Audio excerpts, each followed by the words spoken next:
Science class 8. What is behavior of light?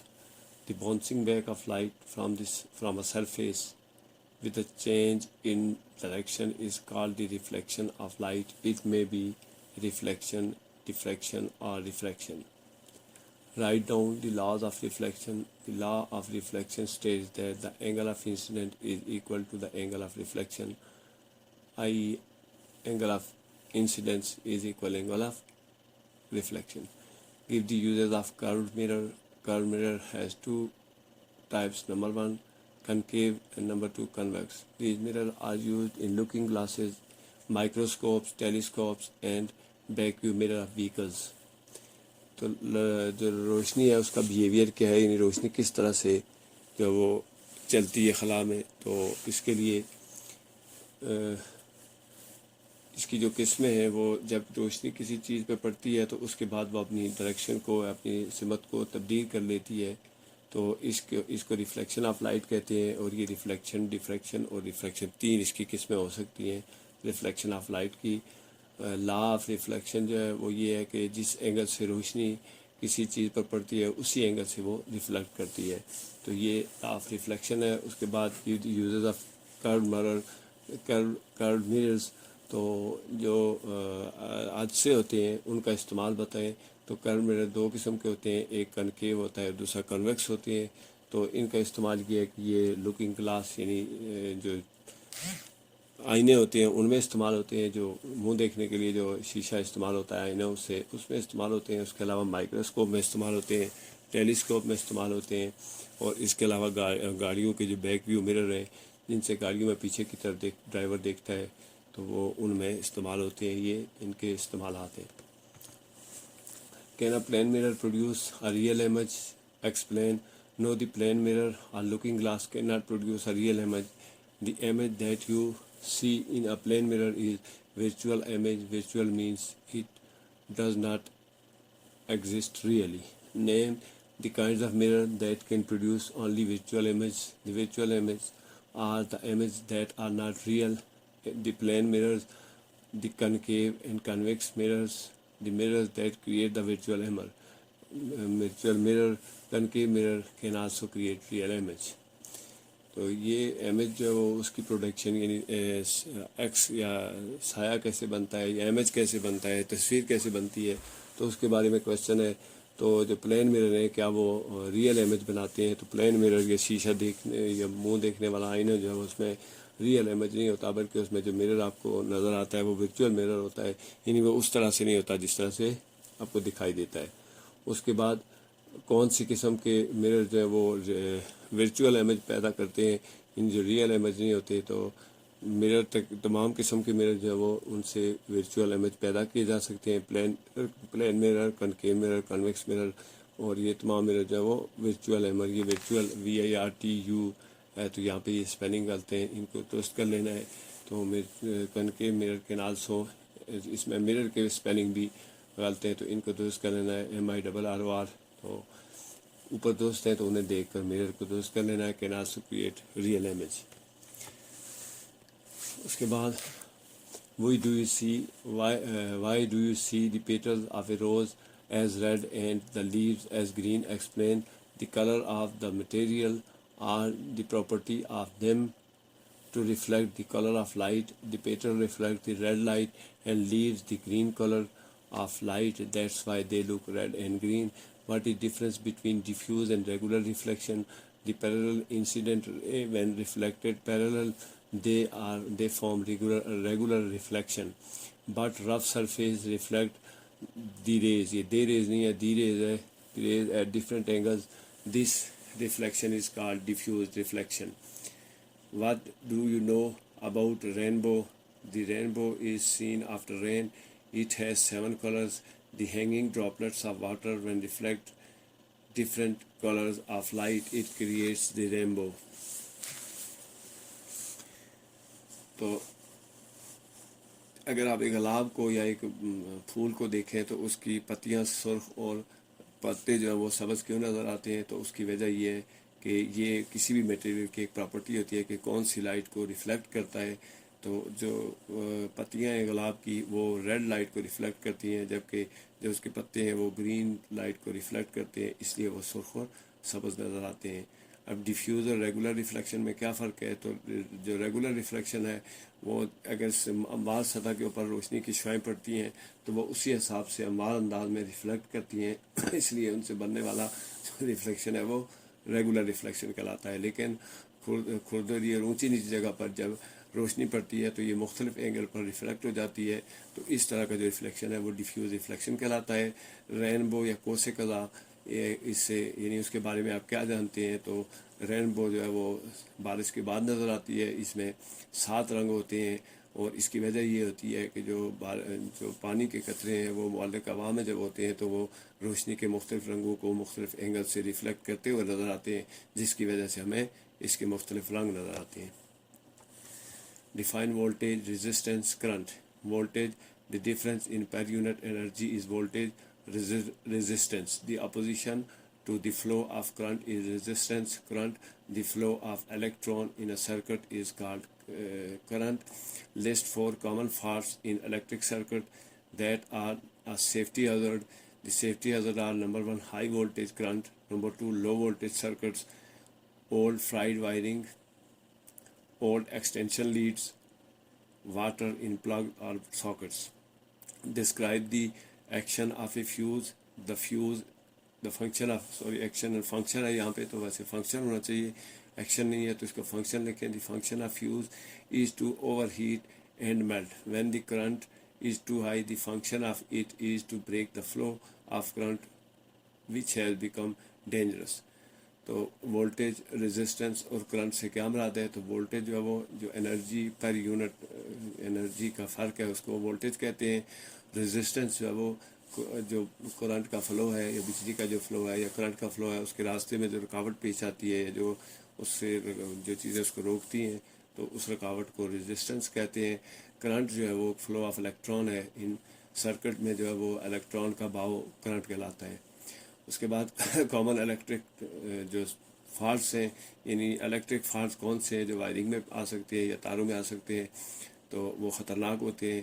تو جو safety ہیزارڈ انسانی زندگی کے لیے خطرناک جو فالٹس ہیں ان میں ایک تاروں میں ہائی وولٹیج کا آنا ہے، وہ بھی خطرناک ہے۔ لو وولٹیج جو ہے وہ بھی خطرناک ہوتی ہیں۔ پرانی اولڈ فرائڈ وائرنگ، یعنی پرانی وائرنگ جس میں تاریں زیادہ عرصہ تک چلنے کے بعد، گرم ہونے کے بعد ان کی جو انسولیشن ہے وہ خراب ہو جاتی ہے۔ اس کے علاوہ لانگ ایکسٹینشن لیڈ، لمبی تاریں جو ہوتی ہیں، ایکسٹینشن لیڈ وہ ہوتی ہے جو ہم گھروں میں استعمال کرتے ہیں، یعنی ایک جگہ سے دوسری جگہ بجلی کے کرنٹ کو پہنچانے کے لیے، تو وہ بھی جو خطرناک ہوتی ہیں۔ اس کے علاوہ اگر گیلے ساکٹ ہوں یا پلگ ہوں تو وہ خطرناک ہوتے ہیں۔ اس کے بعد فیوز کا کیا کام ہے؟ تو فیوز کا کام یہ ہے کہ وہ زیادہ گرم ہونے کے بعد پگھل کے کرنٹ کے بہاؤ کو روک دیتا ہے۔ جب کرنٹ زیادہ بہتا ہے کسی سرکٹ میں تو وہ چونکہ خطرناک ہو جاتا ہے، اس لیے اس کے بہاؤ کو روکنا جو ہے وہ فیوز کا فنکشن ہے۔ States the importance of an earth wire in an electric circuit. It is safety wire. It does not let the metal body to become live. When metal body is touched, it immediately flows the current to the earth and blows the fuse. Why is afraid or warn means cables dangerous.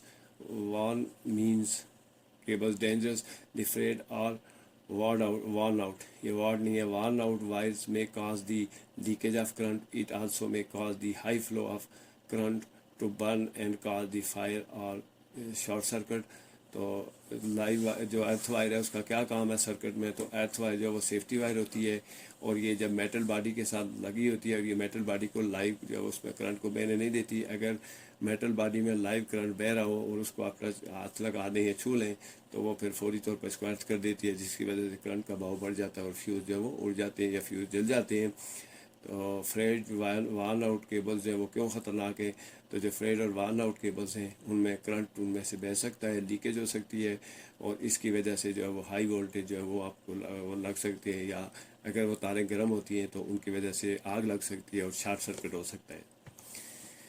Why do the wires of an electric cable become worn if too much current passes through them?